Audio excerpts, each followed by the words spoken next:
Malam-malam lapar, aku goreng jengkol muda.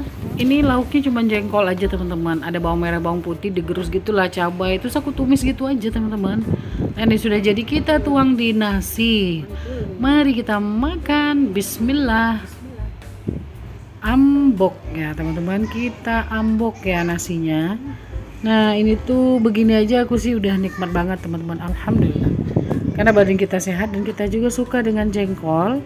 Jadi ya udah gini aja udah nikmat menurut aku.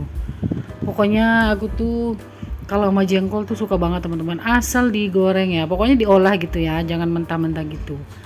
Nah ini udah apa sih, kayak orang kesurupan nih. Pokoknya ini nikmat banget deh, ikutin terus video aku berikutnya.